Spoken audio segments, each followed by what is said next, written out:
A gente começa agora mais um episódio da nossa leitura do fantástico Crime e Castigo e cada vez mais a gente se aproxima do fim, né? Nesse episódio a gente já vai passar da página 500. Nessa edição aqui são um pouco mais de 600 páginas, né? Então vai faltar ali um pouquinho mais de 100 páginas. Acho que na verdade nem 100, né? Porque a gente vai passar da página 500. Então acredito que vai faltar menos de 100 páginas para a gente acabar a obra. Provavelmente em mais 2 episódios no máximo a gente já deve de fato fechar esse nosso ciclo.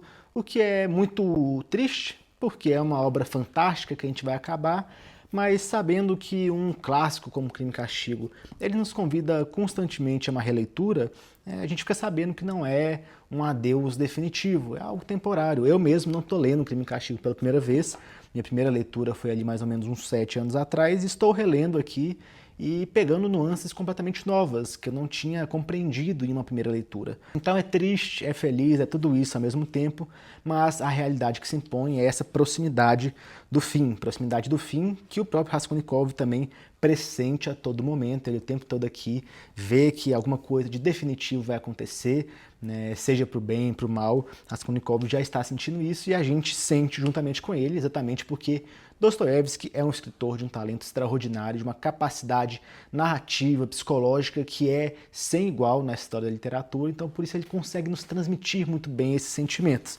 Então, ao mesmo tempo que a gente vê as páginas acabando aqui, né, falta só mais um bolinho aqui, mas o bolão mesmo já foi.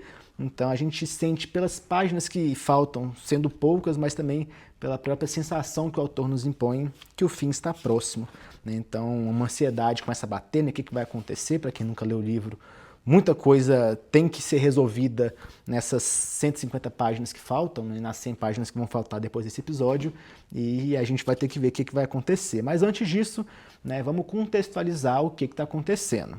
Pois bem, voltando vários capítulos para que a gente dê uma contextualizada boa, a gente vai se lembrar que Raskolnikov ele esteve presente ali no encontro com Luzhin, né? O Luzhin tinha proibido terminantemente a presença de Raskolnikov, mas mesmo assim ele vai, né? Então se encontram ali a família do Raskolnikov, né? A Sônia, a Pulcheria, o próprio Razumikin também vai como um pseudo-integrante daquela família já está quase inserido naquele núcleo, né? O próprio Raskolnikov, então vai todo mundo se encontrar ali com Luzhin para ter uma solução definitiva, saber o que vai acontecer, como que aquilo vai seguir.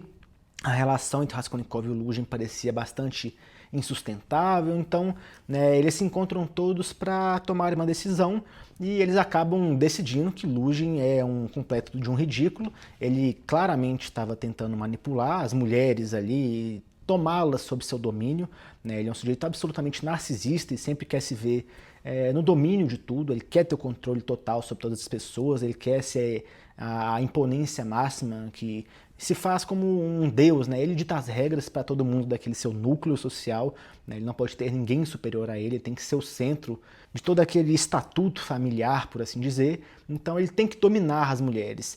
E como todo mundo vê isso muito claramente, que é um sujeito narcisista, né? Eu até apresentei o conceito de filáusia, né? Esse amor desordenado a si mesmo, a própria irmã, a mãe do Raskolnikov se voltam contra ele, falam, olha, você é um cafajeste, é um sem vergonha, vai embora daqui, não vai ter casamento, cancela tudo, né? E ele acaba saindo muito contrariado, com muita raiva do Raskolnikov, considera que o Raskolnikov é o grande culpado de acabar aquele casamento dele com a Dunya, e pois bem, dito isso, né, resolvida essa questão, né, a gente tem ali a questão financeira, porque afinal de contas era o Luzhin quem ia dar algum sustento para aquela família que estava muito desamparada, mas a gente descobre que a Dunya ela ia fazer parte ali, ela era uma das beneficiárias do testamento da Marfa Petrovna, que era a moça para quem ela trabalhava antes, acabou falecendo, um envolvimento ali com os Svidrigailov, que era aquele personagem super ambíguo, um sujeito que ao mesmo tempo que tem um discurso polido, um niilismo muito esquisito, a gente vê muita maldade no coração daquela pessoa, é um dos personagens mais complexos de toda a obra do Crime e Castigo, né? Pois bem, ele esteve ali de certo modo envolvido, ainda que indiretamente, na morte dessa mulher, mas então ela deixa essa herança para a Dunya, né, e também recebe uma oferta desse próprio Svidrigailov de 10 mil rublos, uma quantidade extraordinária de dinheiro, né, para que ela não se casasse com Luz. Então, assim, a família estava bem resolvida financeiramente. O próprio Razumikin também começa a matutar ali uma série de opções que eles podem fazer, né, trabalhar ali no mercado editorial, de traduções. Enfim, estava tudo bem encaminhado para ter um desfecho feliz, quando então Raskolnikov decide ir embora definitivamente. Né, assim como ele teve a decisão definitiva de tirar vidas, ele resolve também assumir um compromisso integral e definitivo do seu destino. Né? Ele vai realmente cumprir a pena, ou então ele vai escapar totalmente dessa pena. Enfim, é algo definitivo que vai dizer do seu futuro. Então ele larga a sua família, vai embora, se despede quando estava todo mundo feliz, porque resolveram que não vai ter casamento com Luzhin, eles vão ter algum sustento ali, algum dinheiro por conta dessa herança, por conta do dinheiro também da família do Razumikin. Então, assim, quando eles estão felizes, ele acaba com todo aquele clima, vai embora e fala que nunca mais vai ver ninguém ali. E o Razumikin, correndo atrás dele, num corredor escuro, ele vai perguntar o que é aquilo que aconteceu. Então, com um peso metafísico ali que há numa troca de olhares entre Raskolnikov e Razumikin, parece que tudo fica claro. Né? Há uma verdade oculta que se torna absolutamente esclarecida por meio de uma troca de olhares. Há um peso metafísico que é extraordinário. É uma cena muito sublime que carrega exatamente essa comunicação indireta. É uma coisa muito difícil de se transpor para palavras, né, e que o Dostoiévski consegue trazer aqui muito bem. Na atuação, né, no cinema, né, no audiovisual, pode ser um pouco mais fácil, porque você consegue criar ali as imagens, consegue criar a troca de olhares, e se forem bons atores, uma boa filmagem, né, uma boa fotografia, isso pode ser transmitido, mas num livro, né, quando você não pode colocar ali o diálogo, é só uma troca de olhares, o peso de toda a cena é difícil de ser feito, mas ainda assim é realizado de um modo magistral aqui por Dostoiévski, então parece que tudo fica entendido. Né? O Razumikin entende que, de fato, Raskolnikov é o assassino, todo aquele sofrimento que ele vinha padecendo, tudo que vinha sucedendo a Raskolnikov, que se assemelhava muito a uma loucura, uma insanidade, eram, na verdade, essa culpa que o atormentava, era o peso, né, da sua infâmia, o peso do seu crime, que de fato dilacerava o seu espírito, a sua alma. Então, comunicado isso, né, feito essa comunicação urgente, necessária, ele se dirige ao apartamento da Sônia, né, um apartamento todo meio torto, né, com ângulos muito obtusos, muito oblíquos ali, outros muito agudos, então ele parece que vai meio que enclausurando, meio que se fechando. É um formato esquisito para um apartamento, né, dá exatamente essa ideia da clausura mesmo, enclausuramento, que é feito como uma gaiola, pessoas que são oprimidas pelo meio em que vivem, por tudo que passam, por toda a miséria que há naquilo. Mas em Sônia a gente encontra esse caminho de redenção, né, não uma desistência completa. Né? Enquanto Raskolnikov parece totalmente perdido, ele quer ir se encontrar com Sônia por dois fatores principais. Né? Porque, primeiro, conhecendo a natureza dela, entendendo quem é Sônia, ele sabe que ela não vai abandoná-lo, né? Que ela vai estar com ele e vai ajudá-lo a seguir um caminho em direção à luz, entre aspas, um caminho de redenção. Né? É um caminho necessário. Então, ele se encontra com Sônia, começa a expor ali para ela todo o sofrimento que é a sua vida, né, a vida da Sônia, né, falando ali da loucura que passava a Katerina Ivanovna, que ela estava à beira da morte por conta da doença que ela tinha ali, né, era tísica, né, as crianças ali que iam ser órfãs, já tinham perdido o pai no meio de toda aquela tristeza, né, que ele foi amassado por uma carroça, chamou um padre para se confessar, pediu perdão por tudo. Enfim, ele mostrou toda a dificuldade que era essa vida, ela que estava tendo que vender seu corpo, vender a sua virgindade para colocar comida na mesa dessas crianças, para que elas não morressem, dessa mulher doente. Então ele foi colocando tudo aquilo na cabeça dela, falando, e se você morrer, o que vai acontecer? Essas crianças, elas vão para um orfanato, né? A menina, né, a Polly ali, ela vai ter que se prostituir também, que vida miserável, né? Ó, que desgraça completa que vai suceder. E é então que a gente entende, né, quando ele se joga ali no chão, né, se ajoelha, beija os pés da Sônia, né, a prostituta e o assassino nesse quarto obscuro, né, muito claustrofóbico, aí que a gente vê que de fato ele se ajoelha diante da miséria humana. Ele não se ajoelha diante da pecadora em si, do pecado que ela cometeu, mas diante de todo o sofrimento que ela passa, porque esse é o caminho de salvação. Né? Você comete o mal, mas na medida em que você se arrepende, sofre, se penaliza, faz a penitência, você se purifica. Né? Então você se torna realmente limpo daquela sujeira por meio do arrependimento eficaz, por meio do sofrimento, por meio da miséria, né? Então esses humilhados e ofendidos são realmente os sujeitos exaltados na obra de Dostoiévski. Isso é muito interessante, né? Então quando ele fala que não é a ti que reverencio, mas a toda a miséria humana, isso é a própria encarnação da mentalidade de Dostoiévski diante do sofrimento redentor, né? Por isso a gente pode chamar ali de um encantamento da miséria redentora, é assim que eu chamei nos episódios anteriores, eu acho que é uma definição muito boa.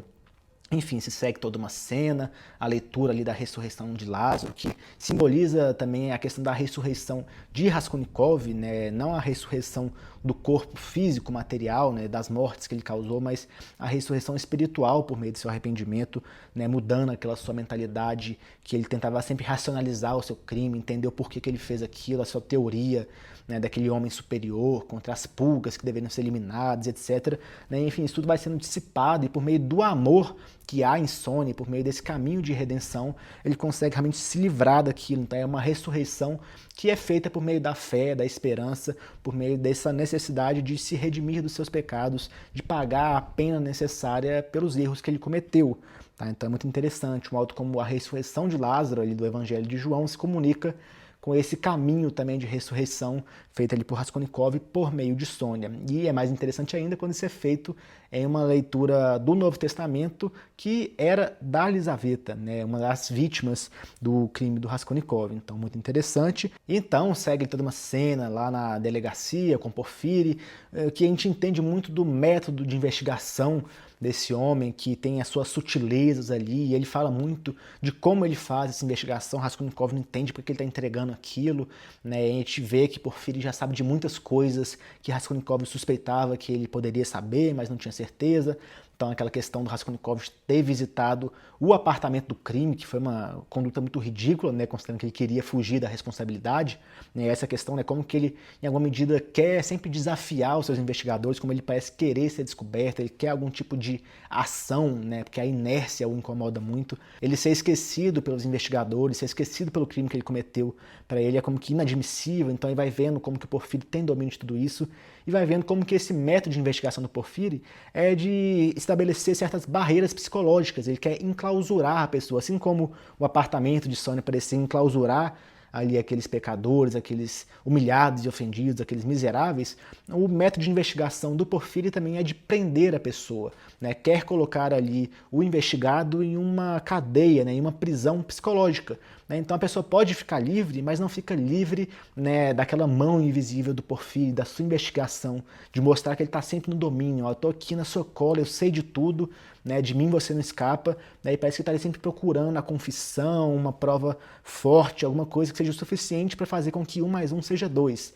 Né, porque, no geral, as investigações são muito subjetivas, tem muitas nuances, elas nunca podem ser um cálculo matemático de 1 mais 1 igual a 2, mas o que Porfiri faz é conduzir tudo para que 1 mais 1 fique igual a 2 mesmo, para que seja feita de um modo objetivo, né? Para que a conclusão seja algo totalmente satisfatório. Então, esse é o método de Porfiri, é algo muito interessante. Todo o diálogo que se segue ali nesse interrogatório é um pouco cansativo, porque Porfiri vai e volta, né? Ele tem todo esse fingimento no seu discurso, mas é muito interessante o modo como se constrói. E do nada, né, a gente tem uma quebra de expectativas, chega ali o pintor Nikolai, né, se declarando culpado, ele quase arromba a porta ali e fala, fui eu cometi o crime, e aí o Porfiri não acredita, né, fala, não, você está mentindo, alguém te convenceu a falar isso, você gravou essas palavras que você está dizendo, não é verdade, ele não quer acreditar naquela confissão, e aí o Raskolnikov, quase rindo da cara do Porfiri diante de toda aquela situação, vai embora. E aí então ele vai estar livre para poder ir para o enterro que ele tinha financiado, né, o enterro do Marmeladov, e lá se segue toda uma nova cena. Mas antes disso, a gente retorna à Luz, a gente vê essa narrativa se transferindo para a sua ótica, né, ele está ali no apartamento, um apartamentozinho até humilde, engraçado ver o Luzhin lá, né, acho que é um pouco da conveniência do Dostoiévski colocar ele ali num lugar próximo a acontecimentos necessários, porque não é tão verossímil imaginar isso. Há até uma justificativa ali, né, porque ele dividia esse apartamento com um comunista que ele achava ser importante, um conhecido dele, que é Lebeziatnikov, né, então ele imaginava que Lebeziatnikov era um sujeito importante naqueles meios progressistas da Rússia, né, os ocidentalistas, que a gente já falou muito, né, mas a gente acaba descobrindo que, na verdade, o Lebeziatnikov era bastante limitado intelectualmente, ele não era tão influente assim. Era uma espécie de um socialista utópico, falava muito sobre as ideias da sua comuna, o que ele idealizava para aquilo. Chega a ser um pouco caricatural, mas é um personagem também que tem as suas nuances, né? Ele se mostra ali uma certa retidão moral, ele age bem muitas vezes, então não é só uma caricatura, né? Dostoiévski não consegue entregar personagens tão rasos assim. Mas, pois bem, o Lugin estava ali contando o dinheiro que ele tinha sacado, né? De algumas notas que ele tinha, como se tivesse resgatado de um CDB e sacado o dinheiro ali num caixa. Enfim, estava ali contando seu dinheiro, chama a Sônia para poder conversar e ele estava tramando alguma coisa. Ele faz ali um discurso bonito, né, quase moralista, falando de como que ele vai ajudar aquela família desamparada da Sônia e tudo mais.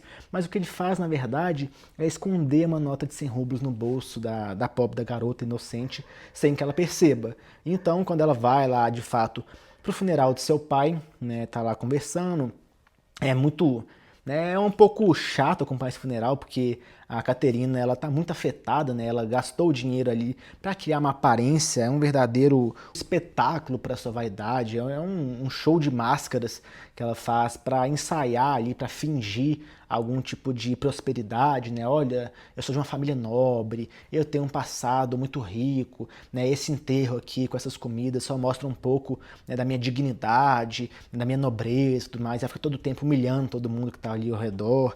É um pouquinho chato de acompanhar isso, e quando chega ali de fato o Lugin acusando a Sônia de ter roubado aqueles 100 rublos, a gente tem um pouquinho de ação, né? Uma inversão de expectativas, é bastante interessante como se constrói, porque quem desmente essa farsa criada pelo Lugin não é ninguém menos, ninguém mais do que o próprio Lebeziatnikov, né? Aquele socialista meio caricato. É ele quem declara, né, que infâmia, que absurdo é isso que está acontecendo, falando que ele viu o Lugin escondendo aquele dinheiro na frente dele, né? Ele até não entendia por que ele tinha feito aquilo escondido, e pensou, nossa, será que o Lugin ele é muito virtuoso mesmo, tá seguindo aquela ideia do evangelho, né, de que a sua direita não sabe o que faz a sua esquerda? Esse ato de beneficência, de caridade totalmente desinteressado, sem pretender ser reconhecido, por isso ele fez escondido? Ou então será que ele não queria que eu visse porque eu, né, pelas minhas ideias comunistas aqui, eu sou contrário a todo tipo de caridade privada, né? Eu acho isso um método incorreto de transferência de riqueza, né? Enfim, ele não estava entendendo porquê, mas a gente descobre que ele estava fazendo aquilo somente para destruir a imagem de pureza, né? Essa ideia de uma pessoa boa que havia na Sônia, para que ela fosse transferida, né, a um outro patamar moral, que seria de uma ladra, né? Ela roubou o seu dinheiro, é uma pessoa ruim, ela não pode ser tão vangloriada diante de todo mundo, que as pessoas, né, endeusam tanto uma prostituta, ela tem que ser rebaixada ao nível que ela deve estar realmente. Então ele pretende destruir essa personalidade, criar uma imagem realmente negativa de uma ladra, né, de uma criminosa diante de todos, para que ele talvez reconstrua a sua própria imagem diante principalmente da Dunya, né? Então ele perdoaria aquele crime, falar, olha só, né, você fez um grande mal, mas eu entendo, né, porque você é uma pessoa que tem dificuldade financeira, né? Ele até fala de uma maneira muito ridícula, né? Ele fala assim, tendo em vista a sua situação social e os hábitos a ela inerentes, né? Então um preconceito muito carregado ali, mas que tem um falso aspecto de justiça, de virtude, e tenta realmente criar toda essa ceninha, né, para que ele a perdoe. Então ele vai sair como virtuoso e ela como essa perdoada, né? Uma pessoa que não merecia perdão, mas teve mesmo assim porque ele é muito bom. Mas no momento em que tudo isso é desconstruído, vem que ele é uma farsa, que ele é um ridículo, que ele tentou destruir uma pessoa para sair por cima, mas ainda assim ele não aceita muito bem, ele tenta cair atirando, né? Ele sai ali uma defensiva muito forte, como ele é socialmente muito superior a todo mundo ali, ele fala, ah, não, vou levar isso aqui para a justiça, vocês vão ver, vocês estão aqui fazendo um obstáculo para a justiça, isso aqui devia ser resolvido da maneira correta, vocês estão me difamando, coisa do tipo, enfim, vai embora com muita raiva de todo mundo. Então, já se aproximando do fim dessa contextualização, sucede ali uma cena toda muito cômica, né? Alguém vai jogar ali um copo, acaba acertando a cabeça da proprietária, que fica muito irritada, já estava irritada com a Katerina Ivanovna, porque estava sendo humilhada constantemente, enfim. Ela realmente explode ali, começa a mandar a Katerina embora, vou expulsar, né? Vocês vão ser despejados, vocês não pagam, enfim, fica com muita raiva e manda todo mundo embora, e Katerina fica transtornada. E aí ela sai xingando todo mundo, sai realmente com a dignidade totalmente ferida e vai para a rua procurando por justiça, né? Ela fala que não há justiça, a quem tens de proteger senão a nós, os órfãos, Mas ainda vamos ver, ainda há justiça e verdade nesse mundo, e hei de encontrá-las. Veremos se não há verdade no mundo. Então, num tom religioso mesmo, da busca da reparação dos humilhados, né? Jesus que veio pelos pecadores, né? Ele que é o médico de quem realmente precisa de médicos, não das pessoas que estão saudáveis, mas dos doentes, né? Então ela fala, quem mais precisa, né, de Cristo, da verdade, da justiça, da salvação, senão nós, os órfãos, os necessitados, os pobres, os humilhados. Então ela sai pelas ruas procurando essa justiça, e assim a gente termina o nosso capítulo. A gente começa agora com Raskolnikov se dirigindo até a casa da Sônia, né, porque Sônia, no meio desse estardalhaço todo, totalmente humilhada, depois de ser acusada de ladra, ela foge ali, né, ela vai embora correndo, muito magoada, né, e Raskolnikov vai atrás dela. Então, é nesse contexto, ele indo para o apartamento dela, que a gente começa. E agora, feita toda essa longa contextualização, vamos começar aqui os novos capítulos, mas antes disso, te convido a se inscrever no canal, caso ainda não seja inscrito, e acompanhe todos os vídeos dessa série, né? Então, se esse for o primeiro vídeo que você esteja vendo, volte, comece do início, assista todos, a gente conversa bastante sobre cada capítulo, sobre cada passagem, tenho certeza que você vai gostar. E acompanhe também os outros vídeos que eu posto aqui, de temas mais livres, também tem vídeos ali sobre Grande Sertão Veredas, então acompanhe todos aí, tenho certeza que você vai gostar.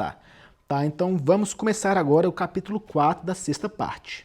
E a primeira coisa que Dostoiévski deliberadamente coloca aqui no capítulo 4 é exatamente a recepção psicológica do Raskolnikov, né, e a sua interpretação diante dos fatos ocorridos, né, porque ele agiu ali em defesa da Sônia, ele expôs ali o Luzhin, né, logo após o Lebeziatnikov expor, né, a infâmia, o absurdo daquele ato do Luzhin, né, do Pyotr Petrovich, de estar ali criando toda uma situação de crime para difamar, né, para destruir a imagem da Sônia.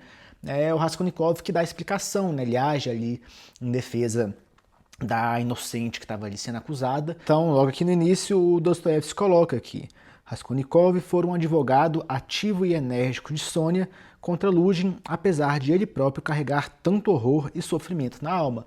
Então ele superou aquela sua condição anterior para poder agir de acordo com o que ele achava correto.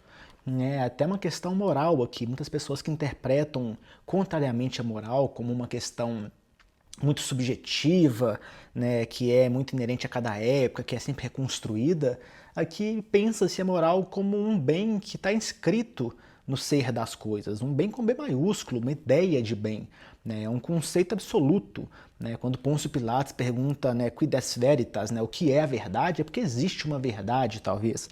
Tá? Então, esse sentido moral, né, é porque existe de fato um imperativo, né, há um dever de agir de certo modo. Independente da situação ali, você deve agir pelo bem. Então, assim, o Raskolnikov ele não estava mesmo fisicamente bem para poder realmente atuar como advogado de alguém. Ele, de fato, não é muito bom advogado, sendo ele o maior acusado desse livro, o verdadeiro criminoso, mas ele superou tudo isso para defender quem deveria ser defendido. Então isso é muito interessante, né? E por que ele fez isso? Ele fez isso por justiça, né? Ele viu que estava acontecendo uma injustiça, um grande absurdo. Uma pessoa inocente estava sendo acusada, então ele agiu. Ou será que também, por injustiça, ele não poderia ver o injusto prosperar? A ideia de que uma pessoa que está fazendo mal tem que ser corrigida, né? Ela não pode continuar saindo por cima, continuar sempre vencendo, né? Então, talvez por isso, né? Mas a resposta que a gente tem aqui é que talvez haja algo muito mais pessoal, muito mais afetivo. E quanto a isso, muito a propósito, Dostoiévski coloca logo em seguida, já sem falar do que havia de tão pessoal e emocional no seu anseio de defender Sônia, né? Então, há realmente uma interioridade ali, né? Há algo que diz respeito talvez ao amor, né? Uma proximidade afetiva que une já o Raskolnikov e Sônia. Então, né, é algo que não diz tanto, talvez, de uma visão de mundo do Raskolnikov, mas de um aspecto bem mais individual, né? É a pessoa de Sônia que o levou a transpor a sua indisposição e, de fato, agir como um advogado, né, para afastar aquela injustiça. Né? Então é uma coisa bem mais específica, talvez. E aí, né, a gente tem que se lembrar da contextualização que eu fiz, daquele diálogo que ele fez com a Sônia, né, lá na primeira vez que ele foi visitá-la, que ele entrou naquele apartamento que parecia apertá-los ali por conta dos seus ângulos esquisitos e tudo mais. Enfim, que ele teve todo o diálogo, que ele se abaixou, beijou os pés dela, né, se prostrando diante de toda a miséria humana, essa visão da redenção, da ressurreição que ele poderia ter como também foi feita a ressurreição de Lázaro, na leitura que eles fizeram da Bíblia, que era da Elisaveta e tudo mais, ele tinha prometido na despedida que ele falaria, né, no dia seguinte para Sônia quem tinha matado Elisaveta. Tá? Então ele vai se dirigindo ali ao apartamento da Sônia, pensando assim, será que eu tenho que contar mesmo? Né, ele diz, abre aspas, é mesmo preciso dizer quem matou Elisaveta? Fecha aspas. Né, então, assim, vai entrando ali em embate uma questão entre aquele imperativo moral, aquela questão categórica que eu falei, da consciência do bem que está inscrito no ser de todas as coisas. Né, eu tenho que agir assim porque agindo assim eu estou fazendo bem. Né, eu estou realmente fazendo um ato justo, algo correto. Né, a gente pode se lembrar daquela dúvida que teve o Svidrigailov, aquele sujeito esquisitíssimo, né, de que eu fiz mal toda a minha vida, será que eu sou incapaz de fazer um ato bom? Né, acho que pode ser uma pergunta parecida que faz aqui o Raskolnikov agora, né, diante de toda a atrocidade que eu cometi, que parece que não era tão justificável quanto eu acreditava pela minha teoria do crime, né, do sujeito extraordinário, dos invulgares, contra as pulgas, né, os vulgares, os ordinários. Né, então acho que eu não agi tão certo, será que eu posso agir corretamente agora? Né, eu defendi Sônia antes, agora eu posso declarar de fato que fui eu que matei Elisaveta. Né, então entra um pouco essa questão, mas em contraponto, um ideal mais utilitarista, né? Uma psicologia estratégica, quase uma covardia, né? Pensando, poxa, se eu me entregar, acho que tudo que eu passei até agora, toda a fuga que eu consegui construir, né? Entre aspas, porque ele vai se entregando muito a todo momento, como ele fez lá no Palácio Cristal, como ele fez ao ir no apartamento, né, da velha que ele matou, tudo mais. Então, né, assim, mas ele estava conseguindo se desviar de tudo, ele ainda não estava preso, né? Tinha o pintor Nicolai que tinha se entregado, ele seria preso. Então, né, se eu chego e falo a verdade para ela, será que isso não seria, né, um retrocesso? Será que eu não estaria mais atrapalhando do que ajudando? Será que essa função moral é algo certo? Existe bem e mal mesmo? Né? Será que eu não estou além do bem e do mal? Será que eu não sou um super-homem, um Ubermensch? Né? Então entra muito essa questão, né? O que é útil ao que é certo. Entra esse debate de uma maneira muito clara. Né? Ele vai fugir da sua responsabilidade, do compromisso que ele assumiu de falar a verdade. Né? Então isso fica bastante complexo. Mas continua aqui, a pergunta era estranha, já que nesse momento sentiu que não só não podia deixar de dizer quem matara, como não podia adiá-lo nem que fosse só por algum tempo. Ainda não sabia explicar porque era assim, apenas sentia isso. Então, né, ele tinha como que essa intuição da verdade, era como uma revelação, uma luz que desce, né, uma iluminação que há na sua razão, que sempre esteve tão turvada, né, Raskolnikov, que sempre esteve à beira de um colapso mental. Parece que ele teve um esclarecimento aqui, ele teve uma revelação, ele tem que falar essa verdade, não tem como fugir. Há muito uma ideia de predestinação que o guiou ao crime, ele acha que tudo se converte, tudo se coaduna ali para que o crime seja feito. Agora parece que há também tudo indicando que ele tem que se declarar e tem que falar a verdade definitivamente para a Sônia. Né? E ele intui isso, ele sente. Né? Me lembro, por exemplo, de uma passagem dos Devaneios do Caminhante Solitário, do Rousseau, que ele fala ali de uns oradores que tinham muita eloquência, muita capacidade e que defendiam ideias que ele sabia que estavam erradas, mas ele não tinha a mesma eloquência, ele não tinha a mesma capacidade de oratória, de argumentação para mostrar que eles estavam errados, mas ele simplesmente sabia que eles estavam errados. Vocês devem ter muito isso na vida de vocês, quando vocês veem alguém com toda a pompa do discurso bem enfeitado, bem trabalhado, defendendo algo que está errado. Né? E você fala, isso aí está errado, não sei dizer como que está errado, não sei dizer o porquê que está errado, mas eu sei que está errado. Né? Pode chegar alguém te apresentando todas as fórmulas matemáticas do mundo, todas as teses científicas de que, sei lá, a Lua não existe. E você não tem todo o conhecimento científico para falar assim, olha, a Lua existe, mas você sabe que ela existe, ela está ali, ó, aquilo ali existe, aquilo ali não é uma teoria da conspiração, não é um holograma que, sei lá, as pessoas que estão escondendo alienígenas na Área 61 estão criando no céu para você achar que existe uma Lua. Não, eu sei que existe uma Lua. Tá? Eu não tenho aqui fórmulas matemáticas para te colocar, não tenho, né, todo um embasamento científico super profundo que nem você, mas eu sei a verdade e você está errado. Você, com todo o seu embasamento, com toda a sua ideia de ciência, você está profundamente equivocado. Tá? Então ela tem toda aquela convicção dela, toda a justificativa, todo o amparo técnico, não sei o que, mas ela está errada. Né? Então entra muito isso na nossa vida. E ele segue então, né? Após dizer que ele sentia isso, ele fala, e esta consciência dolorosa da sua impotência perante a necessidade quase o esmagou. Né? Então ele é impotente, ele enquanto indivíduo, enquanto pessoa que quer agir de maneira estratégica, fugir à sua responsabilidade, né? A gente quer fugir à dor.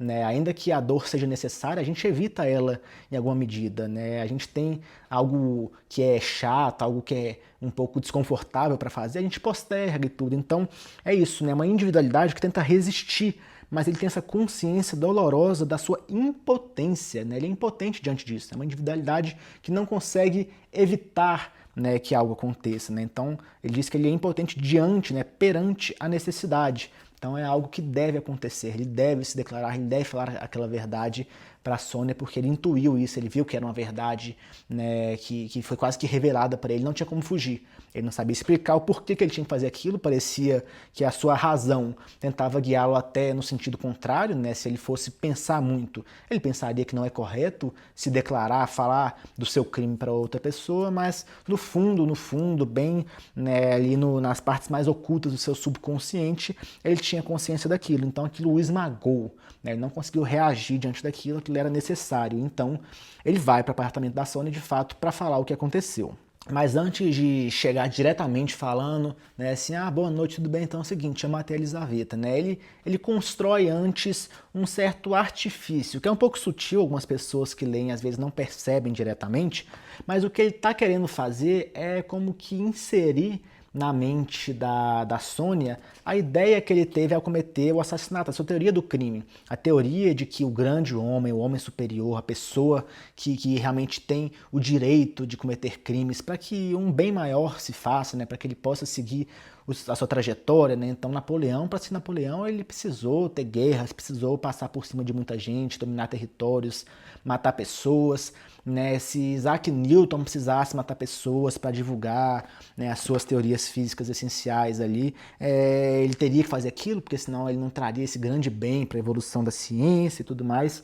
Então, essa sua ideia, ele tenta como que inserir um pouco na cabeça da Sônia, falando sobre o caso do Lugin, né, falando ali assim com respeito à justiça, né? Será que o Lugin ele deveria continuar prosperando? Será que o Lugin devia continuar vivo, né? Então, por exemplo, as pessoas da família da Sônia, né, então, né, a Caterina, né, a Pólia, os menininhos ali pequenininhos, os três, poderia todo mundo morrer para que o Lugin continuasse vivo, né? Deveria todo mundo se lascar para que o Lugin continuasse prosperando, rico, para que a sua vida desse certo, né? Entra muito em diálogo com o próprio livro de Jó, por exemplo, da Bíblia, né? Jó, que era muito justo, amado por Deus, passa por toda aquela provação, toda aquela desgraça na sua vida, todo aquele, né, aquelas perdas que ele tem, né, das suas posses, das suas terras, de tudo, né? Ele começa a se adoentar, a sofrer muito, sendo um homem muito justo. Então, o que ele coloca aqui para a Sônia é: será que se você pudesse decidir pelo bem de alguém, você decidiria pelo bem do Lugin ao invés do bem da sua família? E a Sônia, então, ela responde de maneira muito sensata, né? Ela fala: mas eu não posso saber quais são os desígnios de Deus. Como é possível que isso dependa da minha decisão? Ou seja, eu sou impotente, eu não tenho domínio sobre essas coisas, né? E quem me autoriza a ser juíza?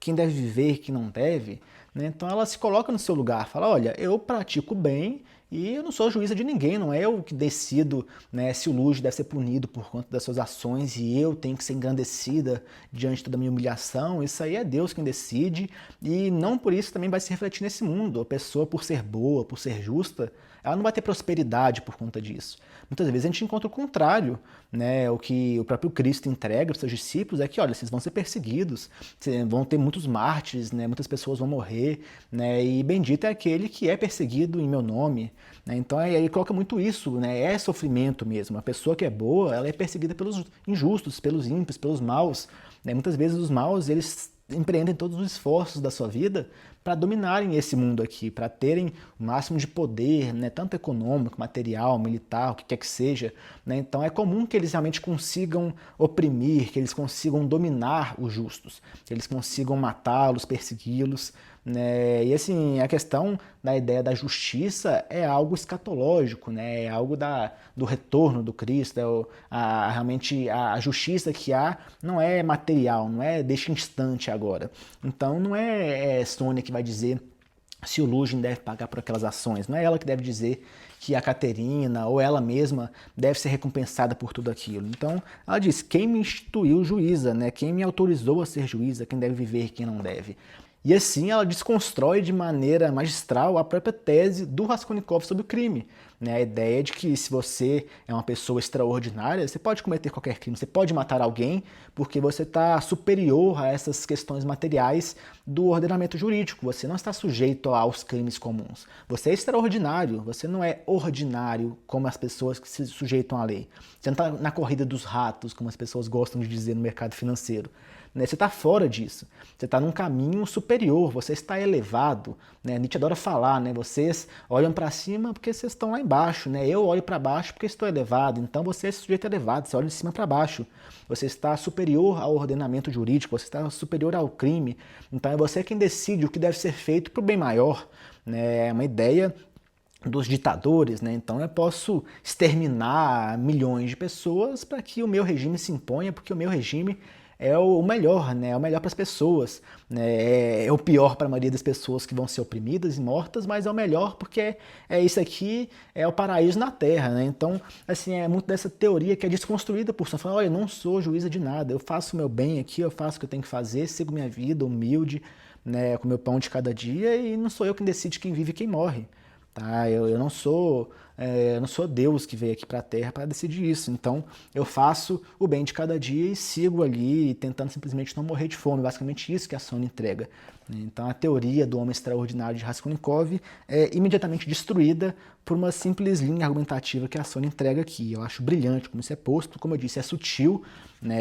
O Raskolnikov se sente refutado assim rapidamente quando ele escuta isso, mas isso não fica muito claro. Ele não diz, nossa, então aquilo que eu estava pensando realmente parece absurdo. Não, ainda é muito mais complexo, esse diálogo vai se desenrolar bastante ainda. E nesse momento, então, a gente tem uma passagem muito boa. Ele diz aqui, nessa edição, na página 468, o seguinte: de repente, uma sensação estranha e inesperada mordeu-lhe o coração. Teve um ódio mordaz a Sônia. Assustado com isso e como que perplexo, levantou a cabeça e olhou para ela com fixidez. Olha só essa parte. Mas encontrou um olhar preocupado e solícito até o tormento. Havia ali amor. O ódio esfumou-se-lhe como um fantasma. Enganara-se, tomara um sentimento por outro. Aquela sensação significava apenas que chegara o momento. Então, que momento? É o momento de agir. Mas antes de falar dessa ação em si, que remete muito à própria concepção do crime, como ele foi feito, como surgiu de maneira muito intensa aquela necessidade de agir em Raskolnikov, eu queria falar sobre essa questão de que o Raskolnikov estava sentindo ódio, mas quando ele vê, ele encontra um olhar preocupado e solícito até o tormento, algo de santidade ali. Ela está entregue a ele, ela quer ajudar, ela sofre diante do sofrimento daquele homem.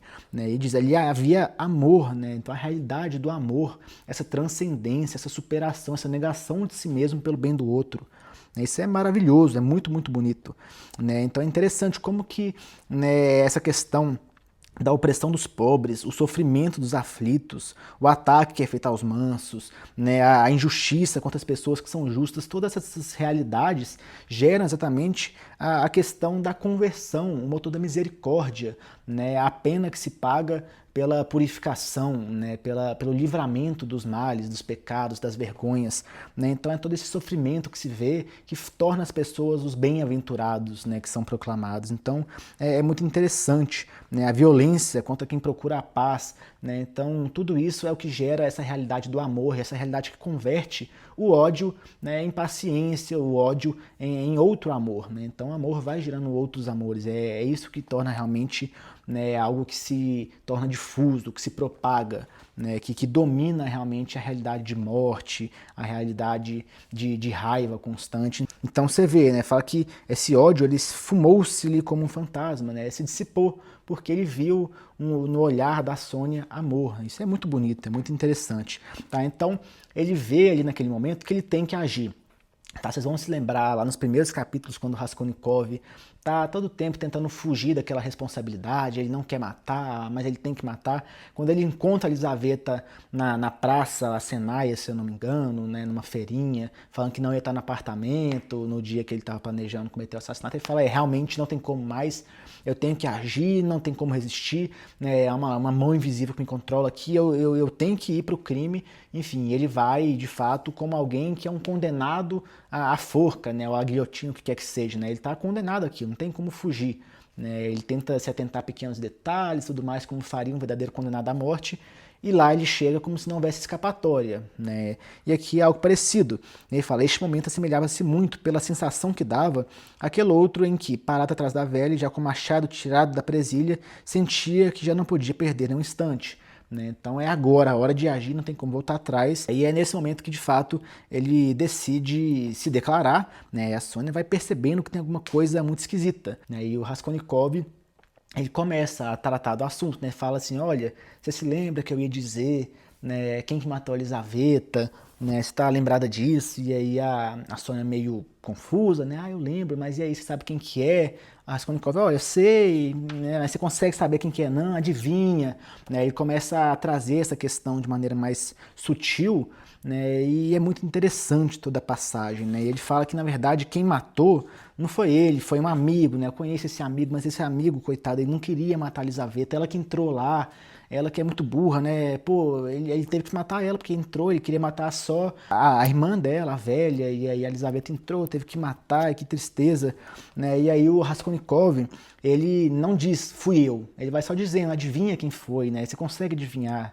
né? Não deu para entender ainda, e aí demora um pouco até que ela, de fato, né, entende, e ela grita assim, né, Deus do céu, né, ela tem realmente esse entendimento completo, né, e ela tenta imaginar que não, né, não foi ele, tenta encontrar alguma esperança, mas fica muito claro, né, foi Raskolnikov que matou, ele diz que foi um amigo, mas fica muito bem assumido que de fato era ela, né, então ele vai convidando, né, você não consegue adivinhar, não consegue, no final ela adivinha. E é interessante que durante esse tempo todo que Sônia estava procurando alguma esperança, né, o Raskolnikov vê no rosto dela como que um reflexo da própria Elisaveta, né, a Elisaveta que foi morta ali em total inocência, né, ali mal se defendendo com a sua mãozinha ali, né, tentando escapar aquela morte que era um completo absurdo, uma menina que nunca tinha feito nada, que já era humilhada pela própria irmã, e, enfim, que não era o objeto, que não era a pessoa que o Raskolnikov queria matar, mas ele teve que matar da maneira mais brutal, né, ele viu ali na Sônia o reflexo dessa mesma inocência, de uma pessoa que não tendo feito nada, sofre tanto, né, que é tão oprimida, tão humilhada, né, tudo que o Luzhin fez ali pouco antes, tentando colocar ela como uma ladra, como uma criminosa, sendo que ela não tinha feito absolutamente nada, ela era totalmente inocente de tudo aquilo, e ela só tinha uma vida muito ruim, muito sofrida, né, ele vê na cara dela aquela inocência, né, e daí a necessidade mesmo dele se declarar, dele falar aquela verdade, né, ele está diante de uma santa ali quase, uma pessoa que é muito pura, né, que ela se prostituiu, ela está nessa realidade que é muito deplorável, mas ela é totalmente livre dessas máculas, a qual ele está tão maculado, né, na qual ele está tão atingido. Então é muito interessante, né, essa ideia da inocência que o olhar dela traz, que remete à própria vítima do seu crime, a Elisaveta. Então, quando ela descobre de fato que foi Raskolnikov que fez o crime, ela primeiro se joga no sofá, né, e dá a entender que ela vai dar ali um escândalo, né? Não, meu Deus, mas ela rapidamente muda, né, esse aspecto, né, fala, mas num instante ergueu-se, aproximou-se dele, agarrou-lhe nas mãos e apertando-as com força com os dedos finos, pôs-se novamente a fixar-lhe a cara imóvel como colada a ele. Com este último desesperado olhar, queria descobrir e agarrar nem que fosse a mais tênue esperança, mas não havia esperança, nem mais dúvidas, era aquilo. E aí a exclamação que ela traz logo em seguida é muito linda, é muito emblemática, né? Podia ser assim o subtítulo do livro se não fosse tanto spoiler.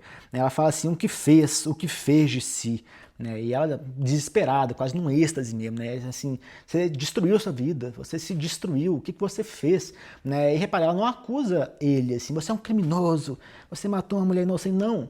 Ela sente pena dele.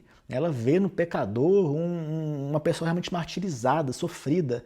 Assim, você foi criado à imagem e semelhança de Deus e agora você está se assemelhando ao diabo, você está corrompendo a sua alma, você está se rebelando contra a ordem das coisas, contra o bem estabelecido. Por que você está fazendo isso? Né? Você está se destruindo. Né? E não imagina as vidas que ele destruiu, mas ele próprio que foi destruído por meio daquilo. Então, o que fez de si é muito forte, carrega um teor que é pesadíssimo, né? Tem uma imagem assim de uma tragédia, algo meio tragédia grega, ou mesmo shakespeariana, assim, a ideia, né, da realização daquele fato consumado que é uma tristeza, é algo insuperável, é algo que você não pode voltar atrás e que está feito. né? É um Édipo que arranca os cabelos, se cega ali e tudo mais, é algo parecido, né? Então é a realização dessa desgraça completa, né? O que fez de si, é muito, muito forte essa passagem. E o Raskolnikov, ele acha estranho, né? E aí ele fala, que estranho tu és, né? Abraças-me e beijas-me depois de eu te contar isso, está transtornada. E ela responde, não há ninguém mais infeliz do que tu em todo o mundo. E é um pouco difícil entender e conceber isso porque gera uma certa revolta, né? Ele é o criminoso, ele não é a vítima, né? As vítimas são as mulheres que foram brutalmente assassinadas por um maníaco idiota, uma pessoa que fez um ato muito absurdo com base em motivos absolutamente torpes, né? Então ele não é vítima de nada, mas ela vê nele esse penitente, essa pessoa que precisa se recuperar. Tá? Então é aquela ovelha perdida que deve ser resgatada e que é feita uma festa no céu por conta disso. Ele não está condenado para sempre, ele está vivo ainda. Ele pode reparar aquilo ainda que, né, a reparação seja custosa, seja cara. A penitência que ele tem que fazer é algo pesado, porque o crime que ele cometeu é pesado. Tá? A ideia é de que você precisa fazer um pouquinho de penitência ali, você precisa cumprir uma certa pena, tá? Porque você fez algo muito absurdo. Não adianta falar, eu acredito em Jesus e me perdoe, né? Há um peso muito grande, algo muito significativo nisso aqui. Tá? Então, o que traz Dostoiévski é muito isso, a necessidade desse caminho inverso, né? Ele se estragou, agora ele tem que se consertar. E isso é feito por meio da prostituta, que é uma pessoa pura de coração. É aquela igreja que é simples por fora, mas é um resplendor de ouro do lado de dentro, né? Aquela arte transcendente, quase metafísica, que tem quando você entra numa linda igreja, né? Então é isso, né? É simplicidade por fora, mas é magnânima por dentro, né? Ela é capaz de convertê-lo, de tirá-lo desse caminho. Ela é como Cristo que ressuscitou Lázaro, agora ela vai tentá-lo, guiá-lo também em direção a esse novo caminho. Então ela fala assim, não vou largar dele, né? Agora a gente vai nesse caminho junto. Né? Você me procurou porque eu não ia te largar e eu de fato não vou te largar, vou estar com você. A gente precisa reparar isso, a gente precisa resolver isso necessariamente agora, né? A gente precisa agir. Ela aqui no final do capítulo ela vai perguntar se ele carrega uma cruz no peito, e isso tem um sentido literal, né? Como essa cruz, espero que não esteja fazendo muito barulho aí no microfone, como essa que eu carrego aqui, mas também um sentido metafórico, né? De carregar a sua cruz, de suportar os fardos necessários, né? Então assim, é isso que ela vai propor, carregar a cruz, negar-se a si mesmo, seguir o caminho de redenção, pagar a sua pena necessária pelo mal que você fez. Então é muito fantástico. Então assim, Raskolnikov pergunta, por que você está me abraçando, me beijando?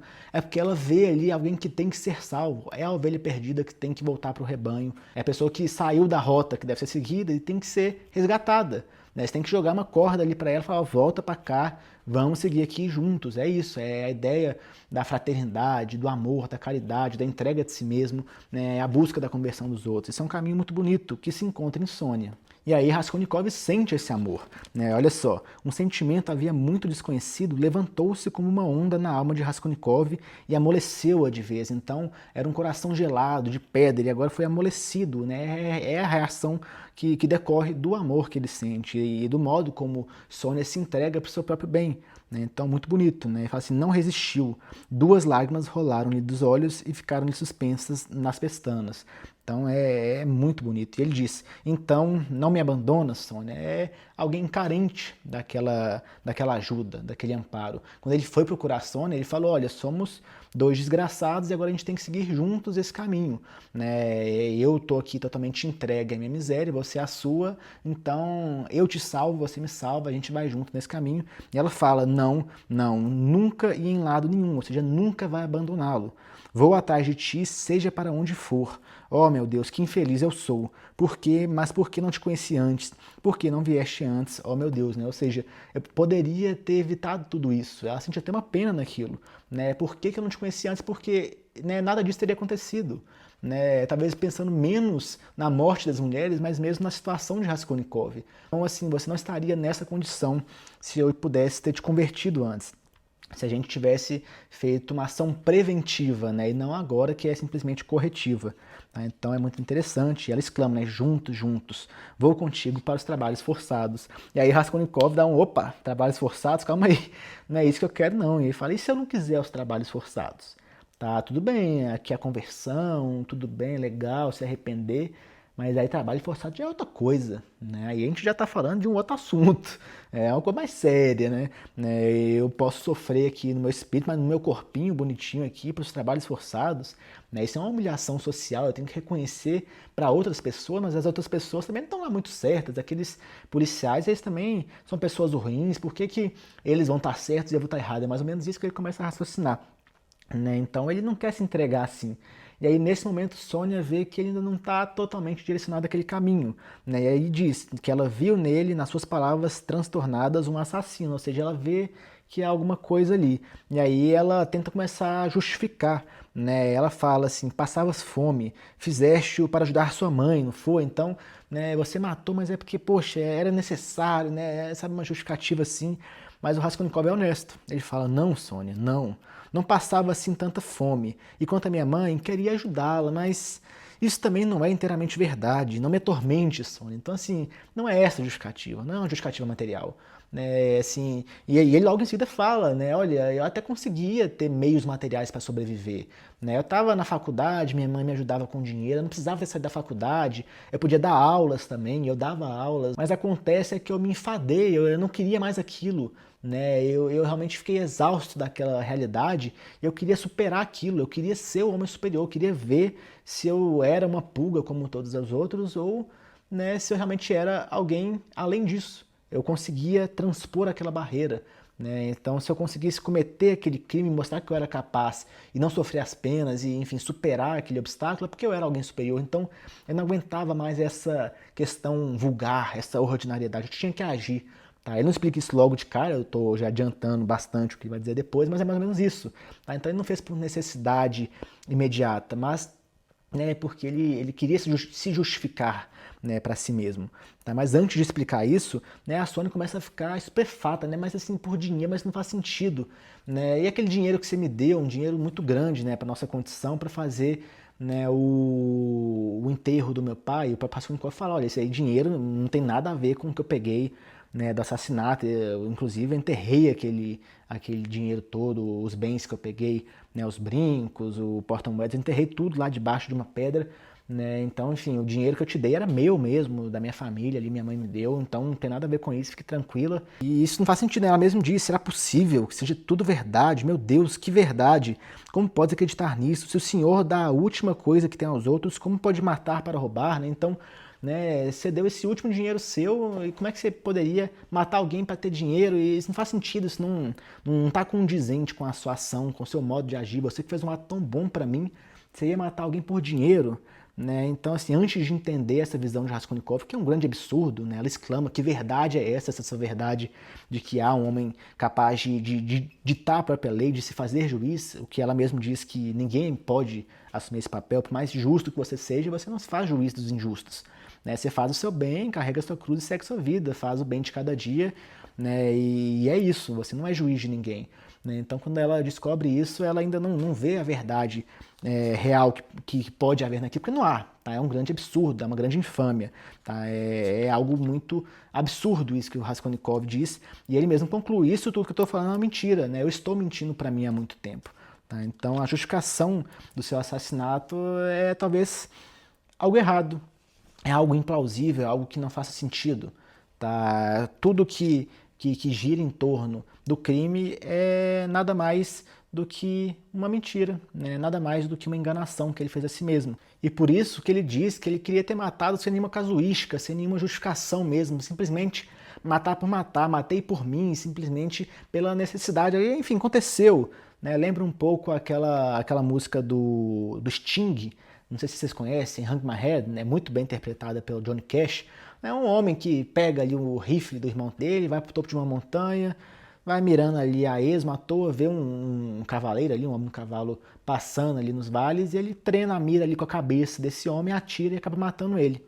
Né? E por que ele fez aquilo? Por nada. Ele sentiu, né, o poder sobre a vida e a morte naquele seu rifle, atirou e matou, e não tem grande sentido por aquilo. É um grande absurdo. E ele vai ser julgado no tribunal, encontra ali a mulher que se tornou viúva, né, e os filhos que se tornaram órfãos por conta daquilo. né, e ele vê que ele pode talvez ainda ir para o céu, porque ele vê, né, ele tem um truque ali da mente em que ele vê esse cavaleiro vindo ali, né, do paraíso para salvá-lo em meia luz e tudo mais. Então isso conversa muito com o próprio Raskolnikov, que ele queria ter matado sem casuística, sem justificativa, né, ele tentou criar toda essa ideia, né, da sua teoria do delito, da sua teoria do crime, mas a verdade é que ele queria se livrar de tudo aquilo. Ele falou que realmente foi o diabo que agiu sobre ele, né? O que Raskolnikov fez foi matar-se a si mesmo. Quem matou a velha, né, quem matou a Lisaveta foi o diabo, né? Como se ele estivesse sofrendo por tudo aquilo, né, de um mal injustificado. Toda a casuística, toda a justificação foi uma desculpa para se testar, né? Foi uma desculpa para realmente ver que ele não era ninguém, né? Para descobrir que ele era um insignificante, ele era uma pulga como todos os outros. Tá? Então é simplesmente algo que talvez fosse necessário, ou é, de novo, somente um grande absurdo, uma grande mentira, uma grande falácia, uma grande infâmia. E é muito interessante, né, assim, quando ele está explicando toda essa teoria que ele tenta justificar o seu ato, né, ele fala que, assim, mais pro final, é verdade, agora sei, Sônia, que quem for forte de espírito e de mente será soberano dos homens. Para eles, quem muito ousar terá razão, quem menos escrúpulos tiver será o legislador deles, quem ousar mais do que os outros terá ainda mais razão. Sempre assim foi e sempre assim será, só um cego não vê. Então ele traz aquela sua ideia anterior, ele volta a ser aquele Raskolnikov ideológico, pensador, que acredita realmente que é capaz de ter um legislador metafísico, alguém que dita as próprias regras, que está acima da lei, né? É a pessoa extraordinária que age de fato, não é uma pulguinha que simplesmente vive a sua vida e se reproduz, não. É um revolucionário, é um Napoleão, né? É a pessoa que veio para mudar o curso do mundo, para fazer o bem maior para todos, para revolucionar a humanidade. Tá? Então ele fala assim, quem realmente é extraordinário tem que agir. E aí a Sônia, embasbacada com aquilo, sabendo que é um grande absurdo, que existe realmente uma verdade para além disso e que a pessoa boa não é essa pessoa revolucionária, não é a pessoa que mata os outros acreditando fazer um bem maior, mas é a pessoa que segue o bem de cada dia, né? Então vai nesse caminho. E aí a gente meio que entra na cabeça da Sônia para ver a percepção dela, né? Dostoiévski fala, Sônia percebeu que esta catequese tenebrosa se tornara a fé e a lei dele. Então ele estava realmente acreditando naquilo. Aquilo realmente o motivou e aquilo é a verdade por trás da sua ação, ainda que seja um grande absurdo. Tá? Então é muito interessante. Né? E o Raskolnikov parece continuar tentando defender aquilo. Eu fui quem se atreveu a matar, apenas tive o desejo de atrever-me, Sônia. É essa a única causa, quis atrever. Né? Então, as justificativas que ele trouxe antes, de que eu queria utilizar o dinheiro para pagar minha faculdade, porque isso ia ser bom, né, para a sociedade, não sei o quê, né? A velha ali era uma pulga, ela tinha que ser eliminada. Enfim, ele vai refutando tudo aquilo e agora ele fala, eu simplesmente queria me atrever. Né? E aí a Sônia fica realmente indignada, fala assim, cale-se, afastou-se de Deus e Deus castigou, abandonou ao diabo. Né? Que a gente volta ao que eu disse antes, né? Então Raskolnikov, ele tenta fugir dessa questão, mas ele tem ciência, né, de que realmente há ali algo diabólico naquilo, porque ele teve ciência de tudo. Né? Ele pensou, ele matutou muito. Quando ele quis matar sem nenhuma casuística, sem nenhuma justificação, é porque ele tinha ciência de que tudo aquilo que ele estava pensando estava errado. Ele queria fugir daquilo, mas ele não conseguia. Né? Ele sentia-se preso, e por isso que ele fala, né, que ele matou por ele mesmo. E essa parte é muito importante, porque ele define, ele queria descobrir se ele era Napoleão ou não. Ele fala então que dessa dúvida ele queria se ver livre, né? Desejei ver-me livre dela de vez. Desejei, Sônia, matar sem casuística, matar por mim, só por mim. Nisso não queria mentir, nem a mim próprio. Não foi para ajudar minha mãe, que matei. Isso é um disparate. Matei por mim, por mim. Tinha de saber e saber o mais depressa possível se era um piolho, como todos, ou se era um homem. Conseguiria transpor o limiar ou não conseguiria? Ousaria abaixar-me e apanhar ou não? Seria eu uma criatura tremente ou teria o direito? Né? E aí a Sônia fala, teria o direito de matar? Né? Então ela volta àquela questão, você não é juiz de ninguém, você não tem direito disso. Né? Matar é um absurdo independente da situação, assim, tirando, óbvio, o caso de legítima defesa, vão te matar e você, em resposta, né, acaba ferindo a outra pessoa, mata ela. Mas, assim, num caso ordinário, em que você mata simplesmente por matar, você está errado, você não tem o direito disso, nunca. Né? E é quando, então, o Raskolnikov chega à decisão, né? E fala, olha, matei-me a mim e não a velha, acabei comigo de vez, para sempre. E a velha foi pro diabo que a matou e não eu. né? Então ainda não quer assumir a culpa disso. Foi o diabo que matou ela, né? Eu fui possuído ali por ele, não assumo essa responsabilidade, eu matei a mim, eu me destruí. Mas isso ainda não é a verdade inteira, isso ainda é muito mais complexo, né? E vocês veem como é complexo, como é profundo, como é ambíguo, como é multifacetado, há muitas direções possíveis a seguir nesse capítulo, é realmente muito difícil de falar a respeito dele, né? Eu estou fazendo aqui algumas idas e vindas, né? Eu avanço um pouco, depois recuo, né? Talvez esteja confuso, mas porque há uma enxurrada de informações nessas poucas páginas, né? É um dos grandes capítulos da história da literatura universal, né? É muito difícil falar dele, então assim, eu não quero ler da primeira à última palavra do capítulo, porque tudo bem, ele é perfeito, mas não é o propósito aqui do vídeo, a gente tem que dialogar, meditar a respeito dele, e isso é muito complexo, né?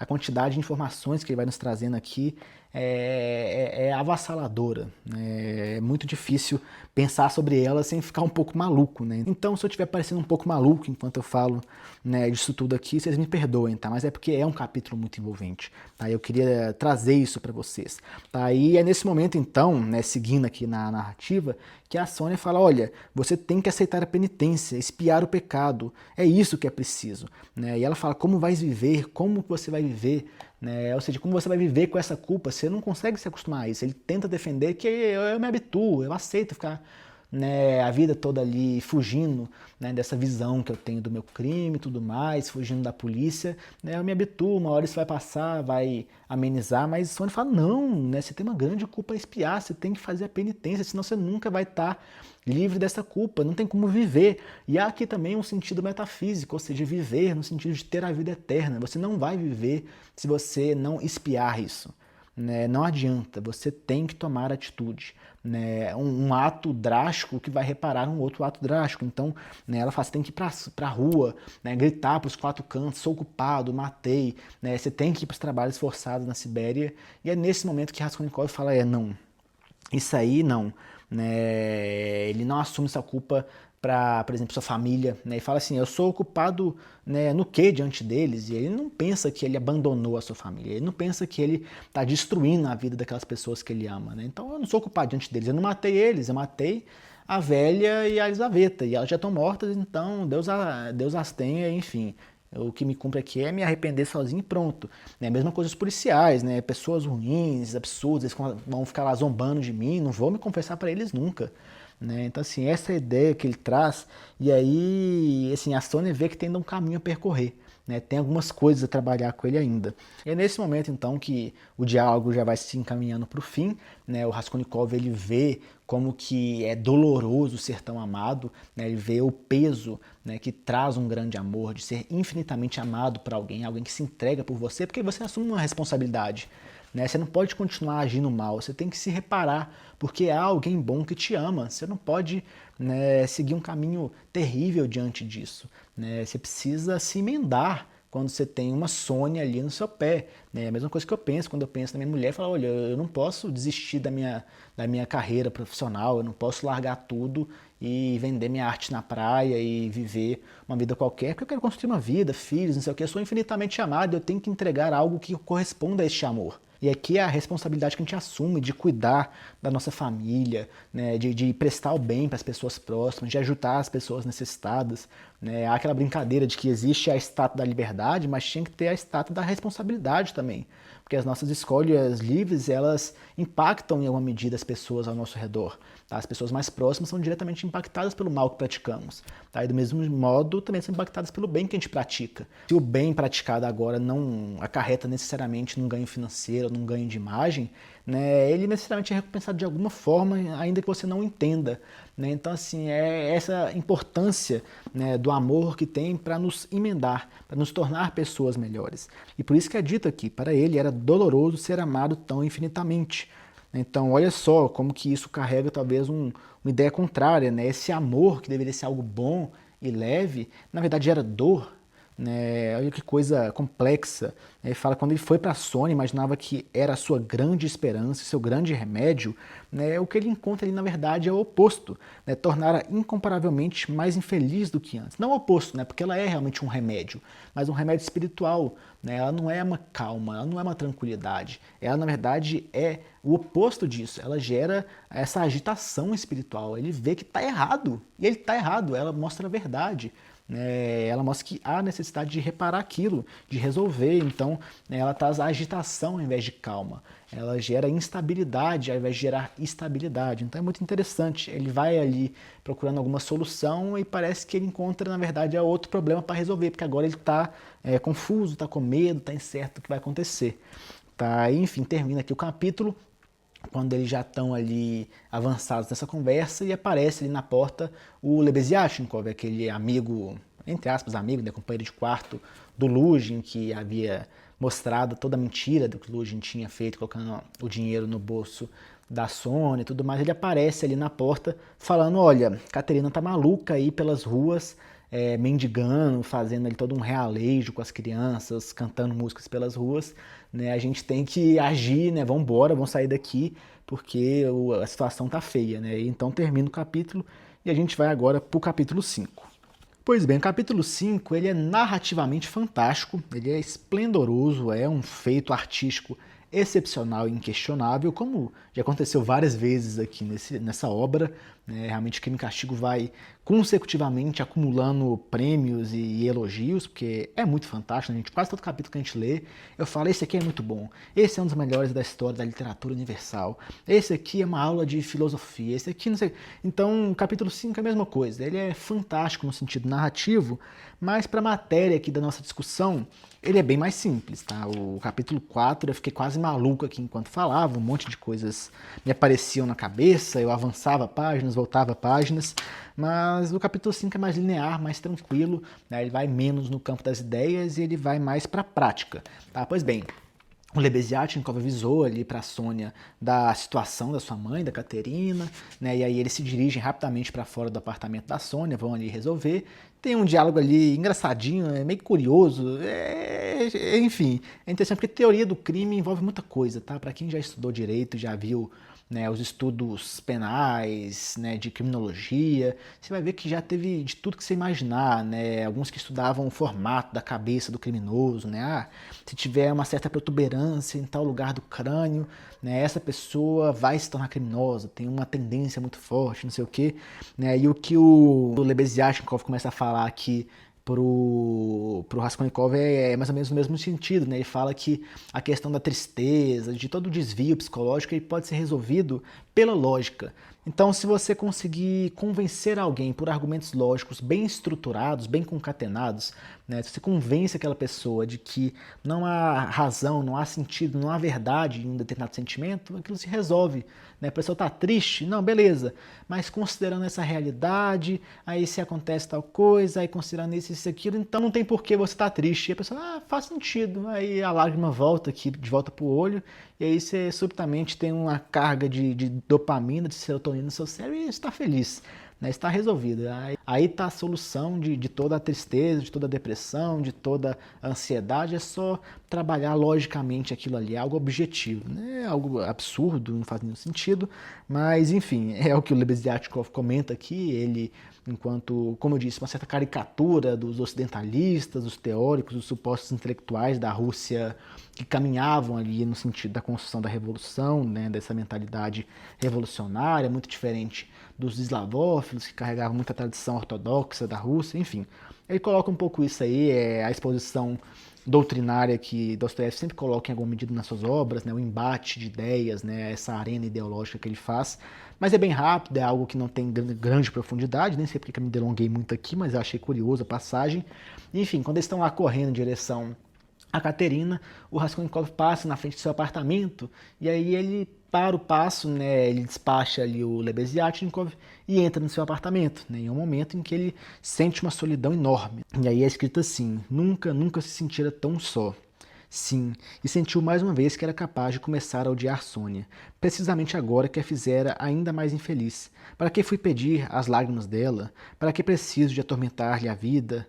Oh, que baixeza! Ficarei sozinho, disse resolutamente. Ela não vai visitar minha cadeia, né? Então, enfim, é essa cisão do Raskolnikov, essa dúvida constante, né? E aí chega um momento que ele fala, talvez seja melhor nos trabalhos forçados, né? Então ele já começa a pensar que talvez faça sentido ele se entregar, é essa confusão que ele tem, né, gente? A gente já tá cansado de ver isso no Raskolnikov, ele tem uma convicção, passa 10 segundos ele tem outra, e a convicção anterior passa a ser um absurdo, isso é natural, a gente já tá 500 páginas vendo isso, não tem nenhuma novidade, é algo totalmente normal. Essa solidão que ele sente é muito comum, né? Agora que ele está sozinho, né, ele sente de certo modo esse impacto, né? É engraçado como que diante de um extremo, quando a gente vai para o outro, né, por exemplo, a gente está numa festa super agitada, quando a gente volta para casa e está ali sozinho no escuro, a solidão ela bate muito mais forte. Há um peso naquilo. Tem um livro do Goethe, acho que é o Sofrimento do Jovem Werther mesmo, que ele explica por que as pessoas, né, que estavam ali dançando numa festa começaram a chorar, ficarem apavoradas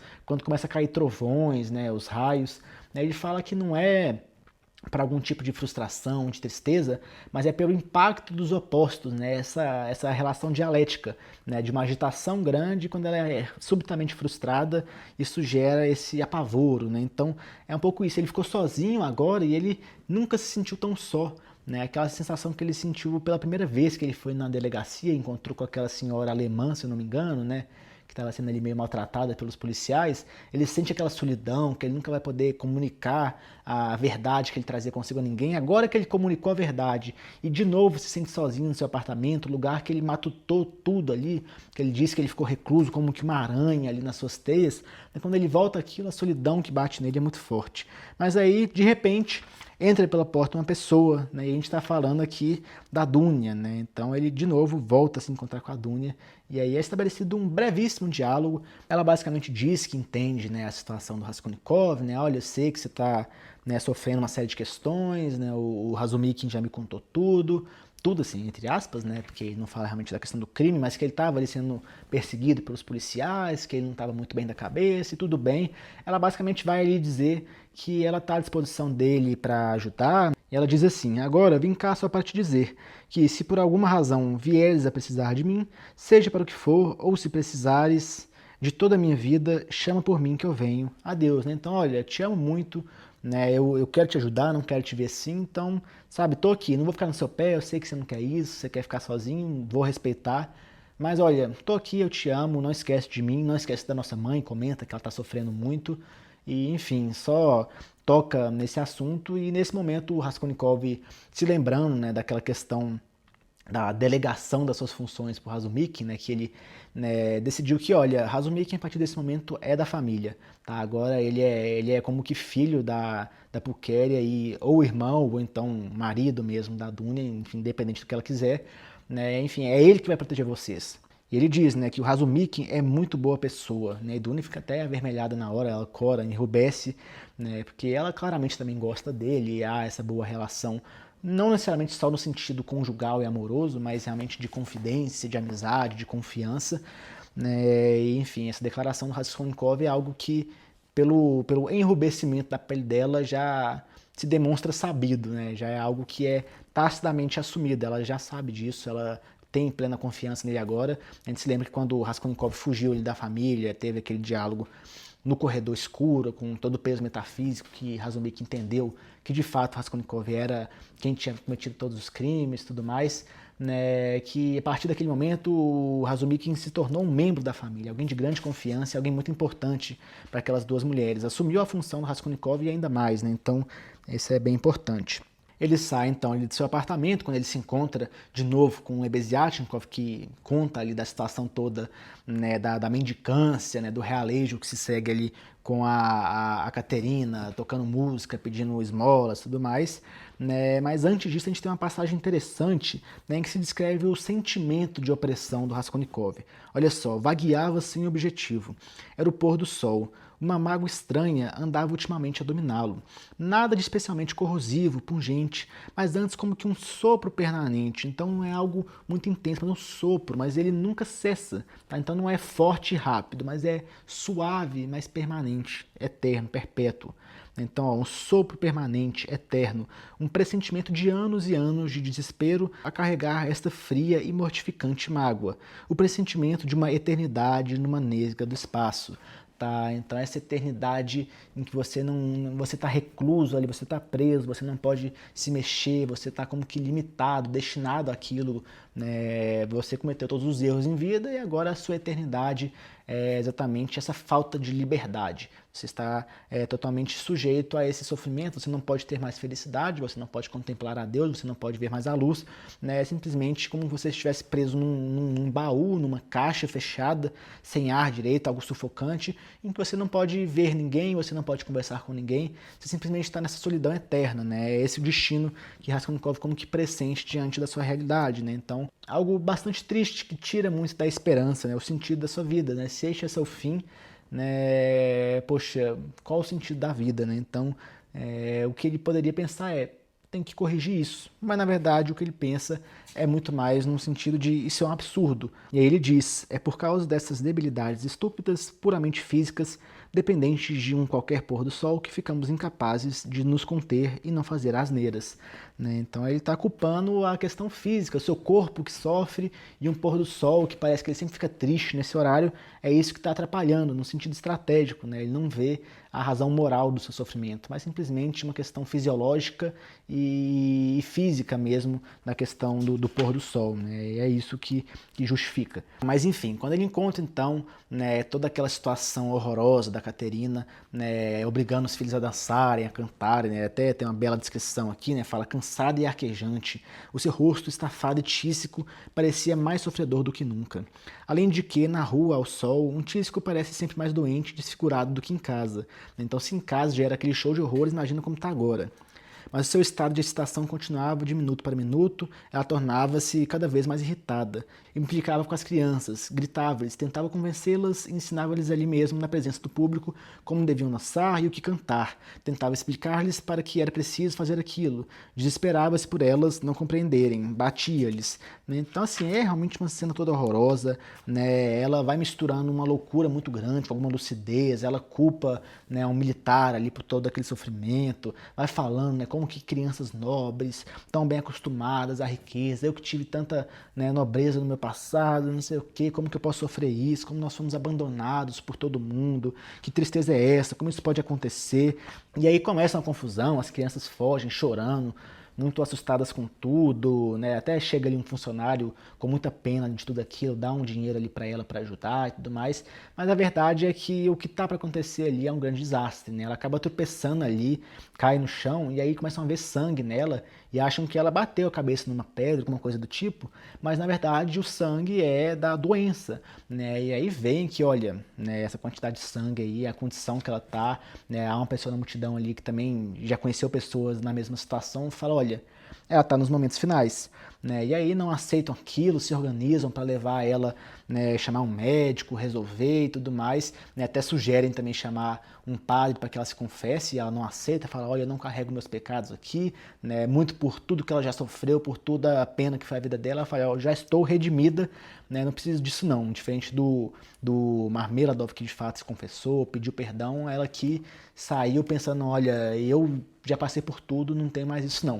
Né? Então não chama o padre e o médico não consegue chegar a tempo para se resolver, ela de fato morre ali, tá? É uma cena bastante crua, não tem todo um teatro, todo um espetáculo, essa questão toda, mas é muito tocante, né? Há uma certa fluidez narrativa, uma intensidade aqui que chega a assustar, mas é uma morte, como eu disse, crua, né? Algo que tem uma frieza muito grande. O parágrafo em que ela morre mesmo tem 3 linhas, né? Olha só, desfalecera outra vez, né? Então ela desmaia, acorda, desmaia de novo, né? Então desfalecera outra vez, mas o desfalecimento não durou muito. Atirou para trás o rosto pálido, amarelado, ressequido, abriu a boca, esticou as pernas convulsivamente, deu um suspiro profundo e morreu, né? Então, assim como eu disse, é cru. chega a dar um pouco de medo, né? Como que Dostoiévski foi tão mórbido nesse momento, né? Ela vai delirando ali, vai falando de música, romance ali que ela gosta, não sei o quê, pensando, né, em alguma coisa boa, por assim dizer, mas enfim, né, não tem o que fazer. Né? Essas últimas falas são: chega, são horas, adeus, desgraçada, esfalfaram o rocinho, rebentou. Né? E é isso, né? Então parece algo, uma mistura de um delírio, imagens que se vão fazendo, né? Então ela mesma já despede, né? Adeus, desgraçada, esfalfaram o rocinho. Né? Então Rossini remete mesmo àquele sonho, né? Aquele pesadelo horrível do Raskolnikov, da eguinha sendo espancada, então, né? Porque o Rossini é um cavalo pequeno. Então, assim, realmente muito chocante, muito absurdo. As crianças chorando ali ainda vestidas, né? Com a roupinha que ela tinha colocado ali improvisada, com turbante, e quase palhacinhos ali mesmo, né? Com a roupa que ela tinha colocado para pegar esmolas na rua, para eles dançarem e tudo mais. Eles ali com a imagem ainda impregnada daquela humilhação, daquele sofrimento, chorando e sofrendo, quando então chega o Svidrigailov, o sujeito mais ambíguo impossível, a pessoa mais esquisita desse romance, né, e fala: olha, eu me encarrego disso aqui, né, vou fazer um funeral digno, vou pagar tudo, ninguém se preocupe, o Raskolnikov deixa comigo, Sônia, né, vou dar um enterro digno, né, ele também se propõe a salvar aquelas crianças, a colocar elas ali, né, numa espécie de internato, uma coisa do tipo boa, né, porque ia colocar dinheiro ali com elas, ia deixar um dinheiro disponível para elas, inclusive, ia ajudar a Sônia, ele ia restabelecer aquela família toda, o que, de novo, é muito esquisito. Né, essa destinação que ele dá para o dinheiro. Ele sempre foi um sujeito tão depravado, sempre entregue a prazeres, né, a filosofia absoluta do hedonismo, da busca pelos prazeres imediatos, né, a razão simplesmente no sexo desenfreado, né, no exercício do domínio sobre outras pessoas. Né, é uma vida sem sentido. Ele acredita que a eternidade é um quarto vazio, empoeirado, com teias de aranha. Então, o que ele está fazendo com tamanha, né, liberalidade ali, ajudando tantas pessoas, uma caridade tão acentuada? O que ele quer com aquilo? Né? E a resposta dele, na verdade, é muito provocadora. Né? Ele fala: ei, que desconfiado, já lhe disse que este dinheiro me é desnecessário, e não será capaz de supor que é por simples humanismo. O humanismo é uma coisa que ele falava bastante antes. Você lembra como ele achava que espancar pessoas às vezes tinha um caráter humanitário? Né? Ele mesmo diz que a mulher dele gostava de apanhar e que era bom, as pessoas gostavam de ser humilhadas, então o humanismo dele é sempre muito esquisito, né? E aí ele continua, né? Olha só: porque ela não era um piolho do gênero das velhas agiotas, né? Aí, como assim, né? O que ele sabe? Ele tá falando de piolho, de velha agiota, né? Ele não tava lá no quarto, né, na hora que o Raskolnikov falou isso pra Sônia. Ele também não tava no apartamento da velha agiota que o Raskolnikov matou, né? Da Leona Ivanovna. Então, como que ele sabia isso? O que ele está falando? Como ele tinha consciência desse fato? Né? É algo que deixa o Raskolnikov embasbacado. Né? E ele prefere não deixar esse suspense. A gente, logicamente, já sabe, mas o Raskolnikov descobre, né, que o Svidrigailov ele morava no apartamento do lado. Né? Então ele conseguia escutar. Já tinha escutado a primeira conversa do Raskolnikov com a Sônia. Né, aquela leitura que ele faz do Evangelho, quando ele se ajoelha no chão e beija o pé dela para louvar toda a miséria humana. Né, então aqui ele escutou toda aquela declaração de que era ele quem tinha matado a velha Jota, a Leona Ivanovna. Né, então ele faz essa como que provocação. Então ele fala, né, que a Caterina ali não era uma velha agiota, não era uma pulga como ela. Então ele já mostra, né, olha, eu sei de tudo, eu tenho a ciência dessa verdade, mas ele diz que tudo bem, né, ele não é nenhum inimigo. E para dizer que ele não é esse inimigo, né, ele fala, né, carregado de toda a sua sutileza irônica, da sua ambiguidade mesmo, né, é o seguinte: eu já lhe tinha dito que ainda havíamos de travar conhecimento, profetizei-lhe. Como vê, acaba de ser verdade. Ainda vai ver que homem acomodatício eu sou. Verá que é muito possível conviver comigo. E assim, se afinal de contas, ele com todo o seu niilismo, com toda a sua visão do vazio do mundo, a ideia de liberdade plena, sem existência de responsabilidade, né, se ele já imaginava isso tudo para si, acho que para o Raskolnikov não seria tão diferente. Né, o impacto que ele tem de saber que o Raskolnikov matou uma velha por uma teoria, né, do homem extraordinário, das pulgas, né, esse tipo de coisa, talvez não fosse nada demais para ele, né? Talvez ele nem tenha ficado tão surpreso. Na verdade, ele deve ter ficado muito alegre, muito contente. Olha só, né? Que notícia extravagante, que coisa divertida, né? Ele que era puro tédio, que procurava nos prazeres algum divertimento, algum sentido na vida, conversa muito com a filosofia de Pascal, né? A vulgaridade da psicologia das pessoas que não querem se contemplar a si mesmas, não querem ver, né, o abismo que elas carregam dentro de si, e por isso elas estão sempre se distraindo, né? E fala que um rei é perdido em si mesmo, sem distração, ele é infinitamente mais miserável do que um plebeu que simplesmente está ali se divertindo, jogando bola, né? Porque a diversão os afasta da própria miséria. Então isso é bastante interessante, né? Como que ele diz que pode conviver bem com esse fato ali diante do Raskolnikov, e assim, de fato, ele vai cuidar do enterro e vai também se preocupar ali com a boa vida da Sônia, né, e dos meninos, e a Sônia vai poder ter um pouco de paz, porque eles vão ali para esse internato, uma espécie de um orfanato, mas algo mais confortável por conta do dinheiro, né? Então, assim, ele parece que vai resolver tudo isso mesmo, né? O que é tudo muito estranho, né? Como eu disse, Svidrigailov é a pessoa mais esquisita possível que a gente possa imaginar.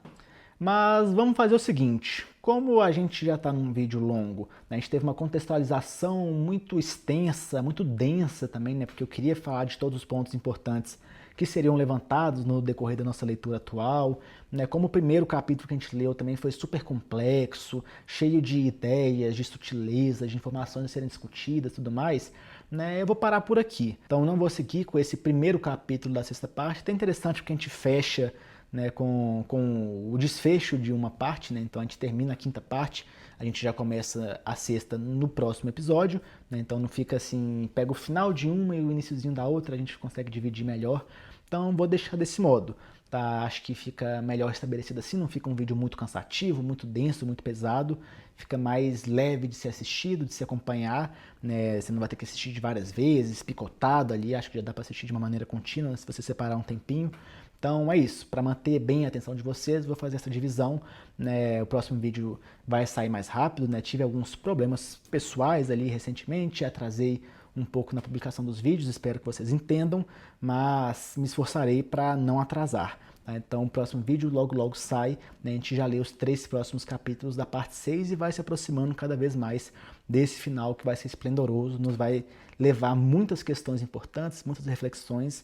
Esses próximos episódios prometem bastante, tá? Acho que a gente vai ter mais 2 episódios até acabar de vez essa nossa série de leituras, mas como eu disse, é uma série que pode ser renovada depois, é um livro que demanda releituras, né? Eu tenho certeza que vou retornar outras e outras e outras vezes ao Crime e Castigo, como estou retornando agora, né? Tanto por uma humildade intelectual de saber que a gente nunca pega tudo de uma obra como essa, mas mesmo por uma necessidade individual de saber que eu preciso retornar a grandes obras, a livros que realmente me formaram e que vão continuar me formando. Tá? Espero que vocês compartilhem comigo essa visão. Tá? Então é isso, gente. Fiquem com Deus, tá? Grande abraço. Não se esqueçam de se inscrever nesse canal, divulgar esses vídeos, que isso me ajuda muito. Tá? Então, até a próxima.